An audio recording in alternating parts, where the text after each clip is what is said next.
ये कहानी है साबराबाद नामी एक छोटी सी बस्ती की। इस बस्ती का नाम इसके मकीनों की फितरत पर रखा गया था, जो अपनी जिंदगी की हर तंगी और महरूमी को सब्र और शुक्र के साथ झेलते थे।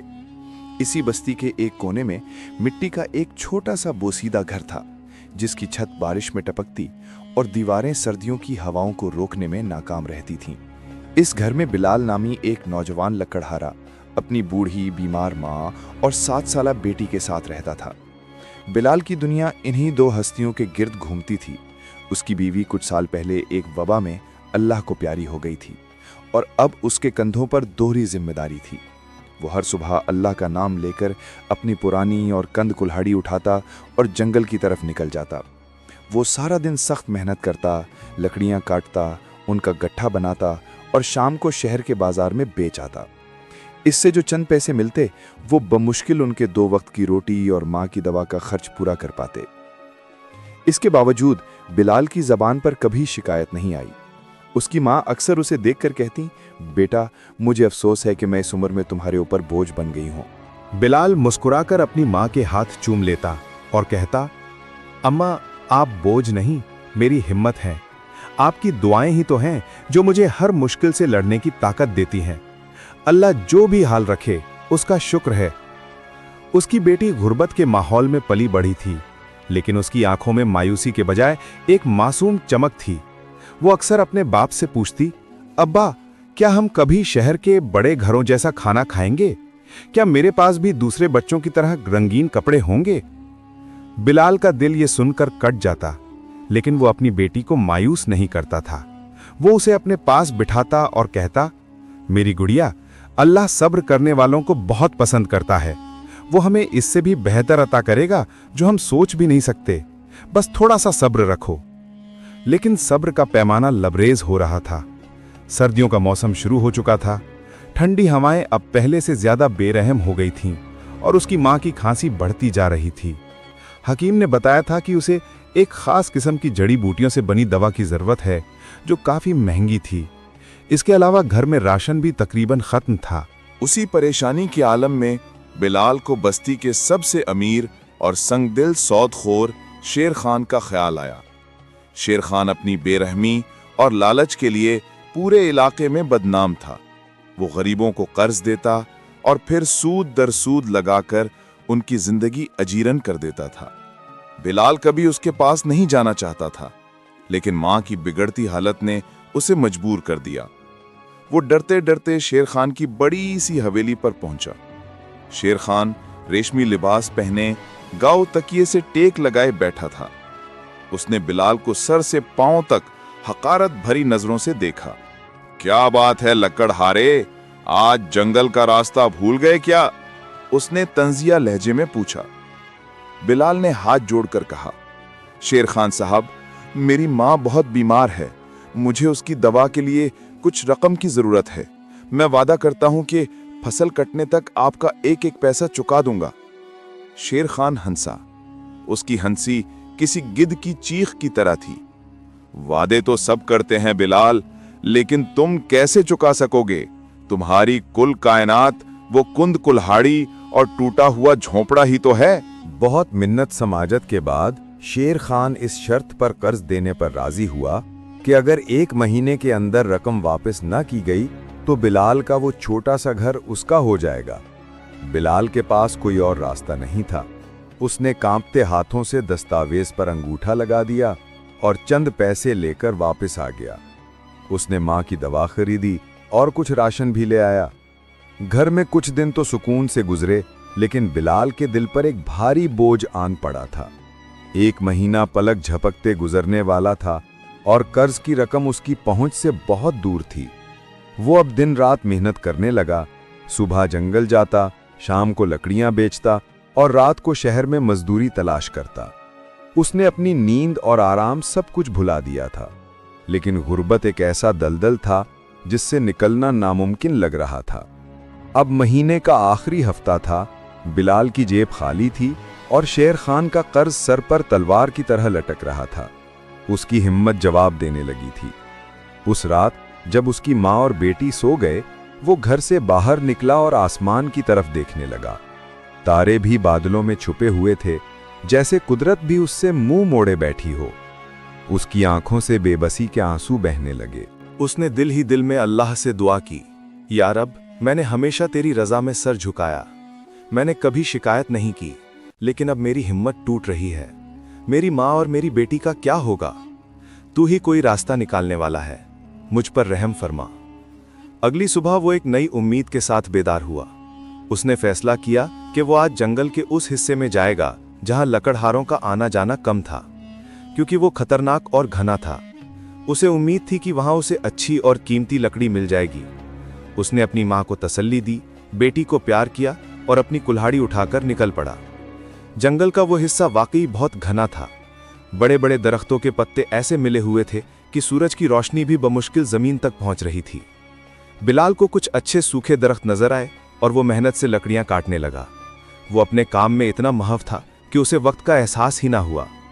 अचानक आसमान पर गहरे काले बादल छा गए, तेज हवाएं चलने लगीं और दरख्त खौफनाक अंदाज में झूमने लगे। बिलाल ने आसमान की तरफ देखा और उसका दिल डूब गया। ये खौफनाक तूफान की आमद का इशारा था। उसने जल्दी से लकड़ियां समेटी और वापसी का रास्ता इख्तियार किया, लेकिन तब तक बहुत देर हो चुकी थी। मूसलाधार बारिश शुरू हो गई, जैसे आसमान फट पड़ा हो। हर तरफ अंधेरा छा गया और रास्ता नजर आना बंद हो गया। बिलाल ने एक बड़े से दरख्त के नीचे पनाह लेने की कोशिश की, लेकिन तूफान की शिद्दत बढ़ती जा रही थी। बादलों की गरज और बिजली की चमक से जंगल दहल रहा था। इसी आलम में उसे कुछ फासले पर किसी के कराहने की आवाज सुनाई दी। पहले तो उसे लगा कि ये उसका वहम है, लेकिन फिर आवाज दोबारा आई। ये किसी इंसान की दर्द भरी आवाज थी। बिलाल ने एक लम्हे के लिए सोचा कि ऐसे तूफान में बाहर निकलना मौत को दावत देने के मुतरादिफ है, लेकिन उसका ज़मीर उसे इजाज़त नहीं दे रहा था कि वो किसी ज़रूरतमंद को इस हाल में छोड़ दे। वो अपनी जान की परवाह किए बगैर आवाज़ की सिमत में बढ़ा। कीचड़ और पानी में उसके पांव धंस रहे थे, लेकिन वो हिम्मत नहीं हारा।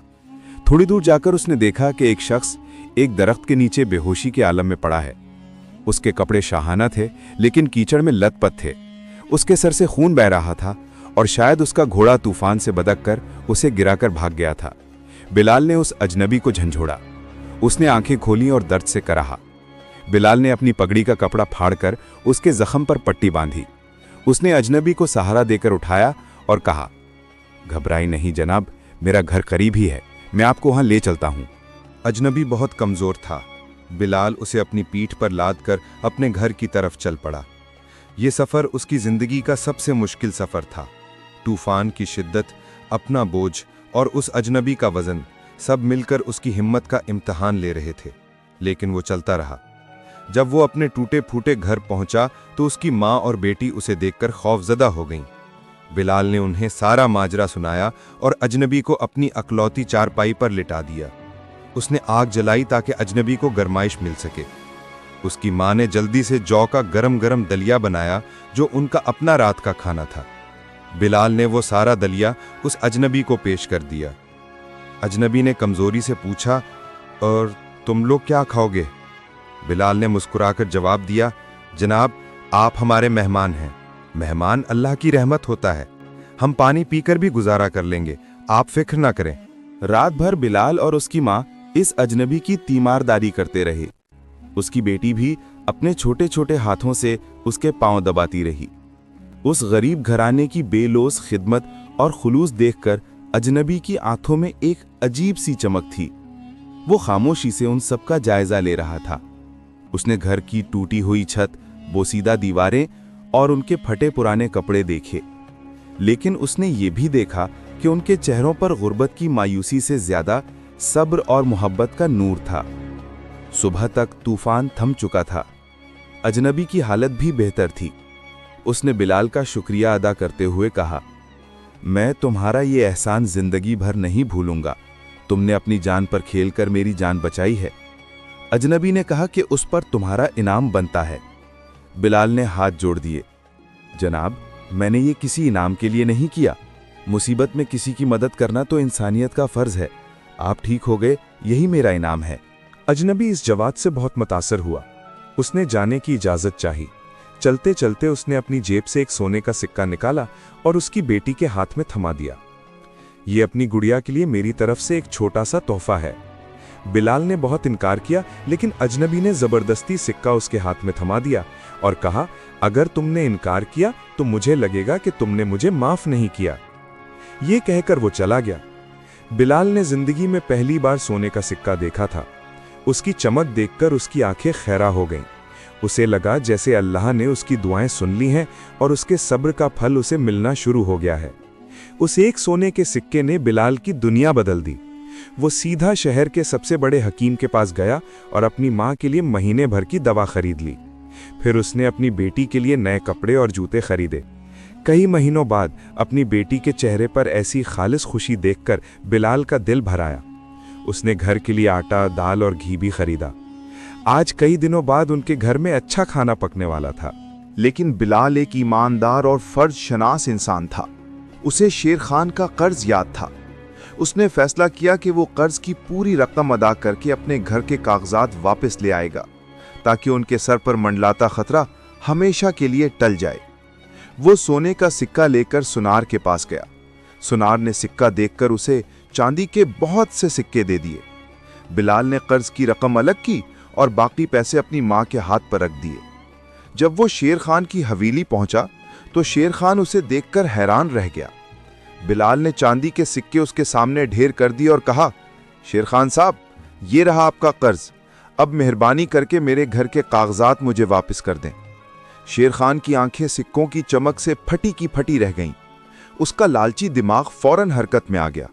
उसने शक की नजरों से बिलाल को देखा और कड़क कर बोला, इतनी रकम? सच सच बता, तूने ये कहां से चोरी की है? तुझ जैसा लकड़हारा सारी जिंदगी भी मेहनत करे तो इतने पैसे इकट्ठे नहीं कर सकता। बिलाल ने उसे तूफान वाली रात का सारा किस्सा सुनाया कि किस तरह उसने एक अजनबी की जान बचाई और उसने इनाम में उसे सोने का सिक्का दिया। लेकिन शेर खान ने उसकी एक न सुनी। उसने सोचा कि यह अपनी चोरी छुपाने के लिए कहानी बना रहा है। वो चीखा, झूठ बोलता है, जरूर तूने किसी मुसाफिर को लूटा और मार दिया होगा। मैं अभी कोतवाल को बुलाता हूं, वो तुझसे सच उगलाएंगे। बिलाल ने बहुत मिन्नतें की, अपनी ईमानदारी की कस्में खाईं, लेकिन शेर खान ने अपने पहरेदारों को हुक्म दिया कि उसे पकड़कर कैद कर ले। उसने कोतवाल को पैगाम भेजा कि उसने एक खतरनाक चोर को पकड़ा है जिसके पास से बहुत सारी रकम बरामद हुई है। बिलाल की खुशियां एक ही पल में खाक में मिल गईं। वो सिक्का जो उसके लिए रहमत बनकर आया था अब जहमत बन चुका था। उसे जंजीरों में जकड़कर शहर की कोतवाली के एक तारीख तहखाने में बंद कर दिया गया। उसे अपनी बीमार माँ और नन्ही बेटी का ख्याल आकर रोना आ गया। उसने फिर आसमान की तरफ देखा और कहा, या अल्लाह, ये कैसी आजमाइश है? मैंने तो नेकी की थी, फिर मेरे साथ ऐसा क्यों हो रहा है? लेकिन उसके दिल के किसी कोने में अब भी उम्मीद की एक शमा रोशन थी। उसे यकीन था कि जिस खुदा ने उसे तूफान से निकाला था वो उसे इस तोहमत से भी जरूर निकालेगा। अगले दिन बिलाल को शहर के काजी के सामने पेश किया गया। शेर खान ने वहां पहुंचकर नमक मिर्च लगाकर सारा किस्सा सुनाया और बिलाल को एक कातिल और चोर के रूप में पेश किया। काजी ने बिलाल से पूछा, क्या तुम पर लगाए गए इल्जामात दुरुस्त हैं? बिलाल ने रोते हुए अपनी बेगुनाही का यकीन दिलाया और वही कहानी दोहराई, लेकिन उसके पास अपनी सच्चाई साबित करने के लिए कोई गवाह नहीं था। वो अजनबी कौन था, कहां से आया था, कोई नहीं जानता था। काजी भी शेर खान के असर और रसूख में था। ऐसा लग रहा था कि बिलाल को चोरी के जुर्म में सख्त सजा सुना दी जाएगी। मुकदमा चल रहा था और बिलाल कठेरे में सर झुकाए अपनी किस्मत के फैसले का इंतजार कर रहा था कि अचानक अदालत के दरवाजे पर शोर बुलंद हुआ।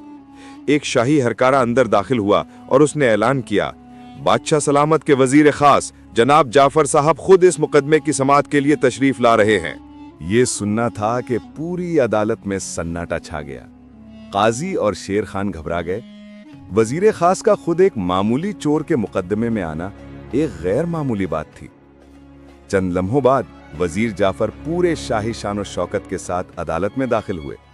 उनके चेहरे पर एक बारौब मुस्कुराहट थी। वो सीधा काजी की मसनद के पास गए और खड़े हो गए।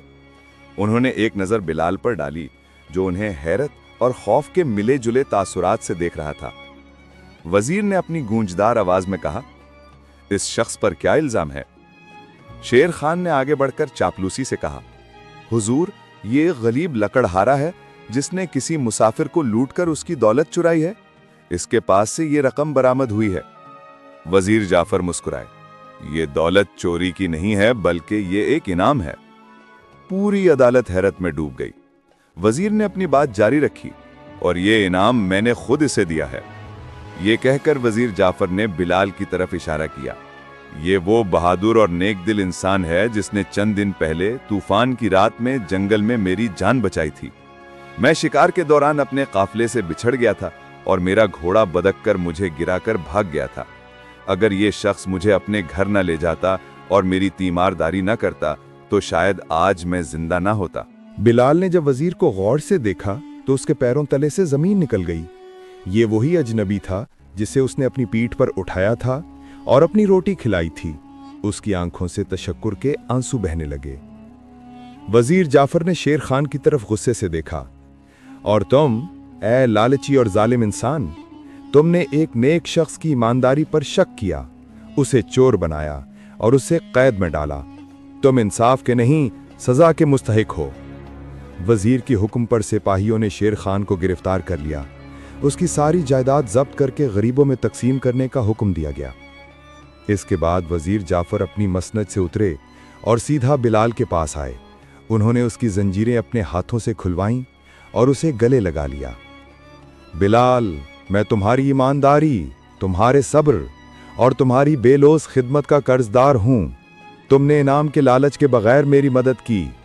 आज मैं तुम्हें वो सिला दूंगा जिसके तुम हकदार हो। वजीर जाफर बिलाल को अपने साथ शाही महल ले गए। बादशाह को जब ये सारा किस्सा मालूम हुआ तो वो भी बिलाल की नेकी से बहुत मुतासिर हुआ। उन्होंने बिलाल को शाही लंगर खाने का निगरान मुकर्रर कर दिया, जो एक बहुत बड़ी इज्जत और जिम्मेदारी का ओहदा था।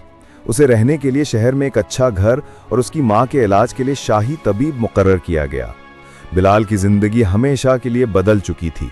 उसकी माँ सेहतयाब हो गई, उसकी बेटी शहर के सबसे अच्छे मकतब में पढ़ने लगी।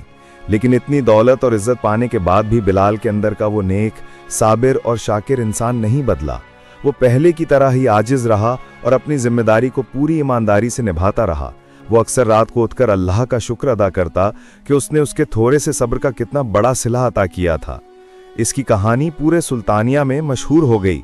लोग एक दूसरे को सुनाते थे कि किस तरह साबिर आबाद के गरीब लकड़हारे ने गुर्बत में सब्र किया और अल्लाह ने उसे इज्जत और कामयाबी से नवाजा, क्योंकि अल्लाह का वादा है कि वो सब्र करने वालों के साथ है और नेकी का बदला कभी जाया नहीं होता। दोस्तों, मुझे उम्मीद है कि आपको ये कहानी बहुत पसंद आई होगी। इस तरह की मजीद कहानियों के लिए मेरे YouTube चैनल को सब्सक्राइब करें और घंटी के निशान को दबाएं, ताकि आपको मेरी ताज़ा तरीन वीडियो की इत्तिला सबसे पहले मिल सके। शुक्रिया।